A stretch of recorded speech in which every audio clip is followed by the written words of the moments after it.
and it reflects the unity that we have had here in Greater Manchester amongst our 10 councils, but also amongst our members of Parliament as well. People here in Greater Manchester have been living under restrictions for 3 months, and they have taken a heavy toll on people. They're struggling, businesses are on the brink of closure. To accept any further restrictions in these circumstances would be certain to increase levels of poverty, homelessness and hardship within our city region. Let's be clear who is most affected by a Tier 3 lockdown. It is people working in pubs, in bookies, driving taxis, people too often forgotten by those in power. But this city region has never walked on by, and it never will. At the start of these negotiations, together with the leaders of our councils, we made a commitment to all of those people that we would look out for them and stand up for what is right. It cannot be right. It cannot be right to close people's place of work, to shut somebody's business without giving them proper support so that they can look after themselves, their families, through a very challenging winter that lies ahead of us. So we've been clear throughout, we could only accept further restrictions with full financial support. We put forward a costed package of measures, a detailed package of measures, but in particular to support people on the lowest incomes and people who are self-employed. £15 million a month was what we was needed to support people across the 10 boroughs that make up Greater Manchester. These would be people who would need support to top up the furlough to 80%, recognising that people can't live on 2/3 of their wages. People who are self-employed also with 80% of their income so that they could make ends meet. That was the commitment that we made. So this would cost £90 million to the end of the financial year. In negotiations with the government, we were prepared to reduce our request to £75 million, and we even were prepared to go even lower, £65 million as the bare minimum, to prevent a winter of real hardship here. That is what we believe we needed to prevent poverty, to prevent hardship, to prevent homelessness. Those were the figures that we had, not what we wanted, what we needed to prevent all of those things happening.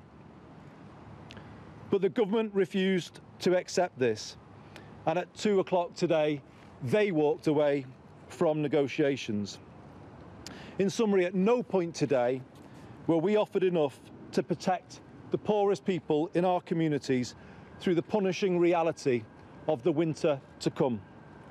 Even now, I am still willing to do a deal, but it cannot be on the terms that the government offered today, because on those terms I could not meet the commitments I made to people on the lowest incomes, to people who are self-employed, to the freelancers in this city who need our support. I could not do it on those terms.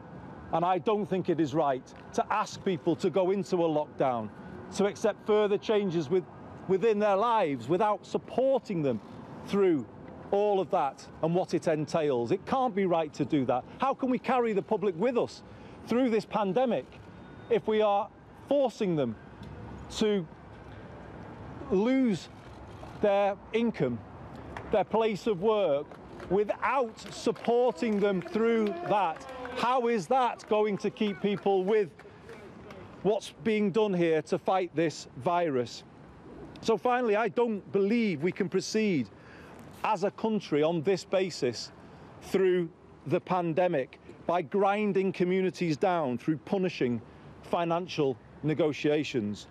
We are asking a lot of the public at this difficult time, and we need to carry them with us, not crush their spirit.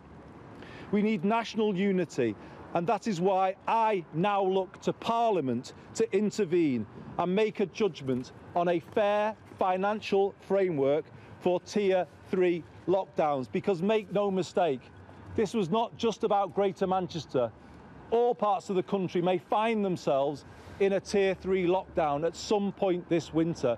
And what we need to be able to say to people living in those areas is that they have a guarantee that they can plan for should they need it, 80% of their wages or their income. That is the least that we owe to those people. The money that businesses will be able to rely on to survive. We should be setting out that fair financial framework. I just want to finish by speaking directly to the people of Greater Manchester, because I know they felt a lot of uncertainty over the last week as these negotiations have played out. We know this is going to be a difficult time for you, but together with the leaders behind me and all of the leaders of Greater Manchester, we took this stand for you. We will carry on fighting for you. We will carry on putting your health first, but health is more than the virus. We will support people's health in the broadest possible sense. So tough days lie ahead. Please, everybody, observe the law at all times and follow the public health advice. Above all else, please look out for each other, as I know you will. Thank you very much.